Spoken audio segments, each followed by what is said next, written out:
You just want me to read off of it, or okay? The Constitution of the United States is the foundation of our government. It was written in 1787 after the Articles of the Confederation did not meet the country's needs. The last time it was edited was 1992. It consists of a preamble, 7 articles, and 27 amendments currently. The first article creates the legislative branch of government and gives it the ability to create laws. The legislative branch has 2 distinct bodies, the House of Representatives and the Senate. The second creates the executive branch of government, which accomplishes the daily and minute tasks in government and also hosts the president. The third creates the judicial branch, which interprets the laws created by Congress and interprets the Constitution. The fourth establishes how the federal and state governments will interact in terms of established laws and the introduction of new states, as well as ensuring democracy and fair power among states. Hey, can I get a glass of water? Okay. The fifth article provides the means of the creation of amendments to the Constitution that can be made by either the state or federal government. An amendment would just be an addition at a later time. The sixth article states that all officials of the United States must pledge to protect and support the Constitution, and it also states that the Constitution is the final word of law, or law of greatest authority, and that no one is immune to it. The final article states that the Constitution is ratified once it has been signed by all 13 states. The First Amendment protects your freedom of religion and speech. You can say what you want, believe what you want, and protest what you want, as long as it's peaceful. Only 26 more to go. Wait, there are 26 of these? Why'd you stop? Why are you making me do this? Are you even gonna pay me?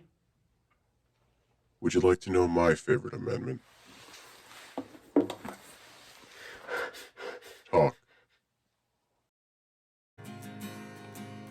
The Second Amendment protects your guns. In the case the government decides to be tyrannical, you can have the guns to form a militia.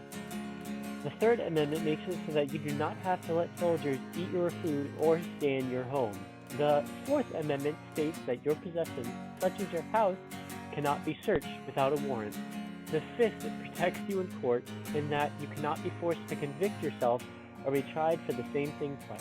Just please, calm down a bit.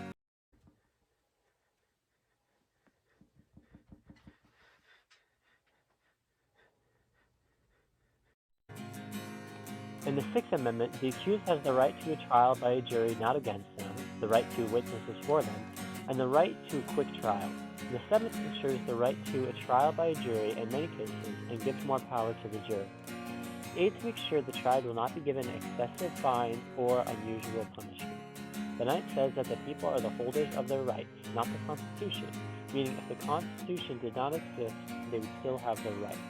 The 10th says that any rights not mentioned or controlled by federal government is determined by the state. 17 left, right?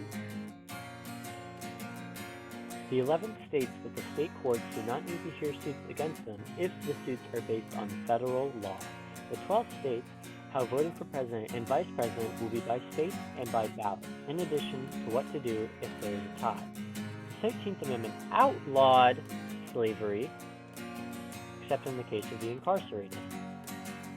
Fine, I guess. The 14th protects the rights of all citizens no matter if born or naturalized in the state.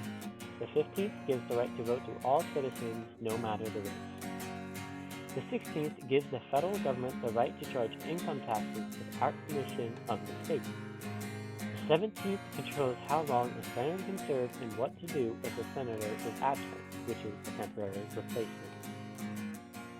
10 to go. The 18th Amendment prohibited the sale or possession of alcohol, creating the era known as the Prohibition.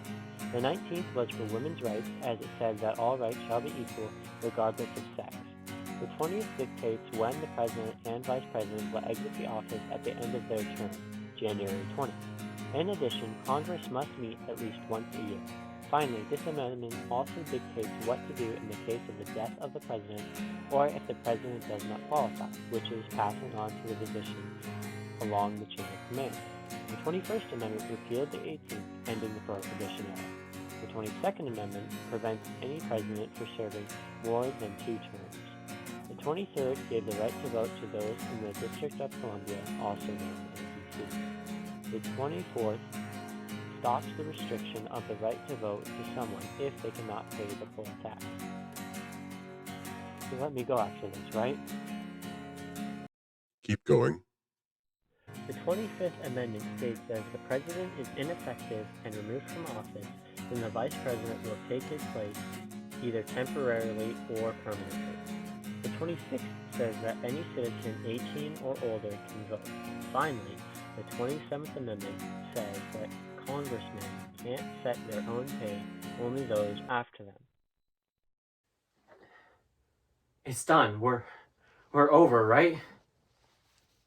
Have you ever heard of the Articles of Confederation?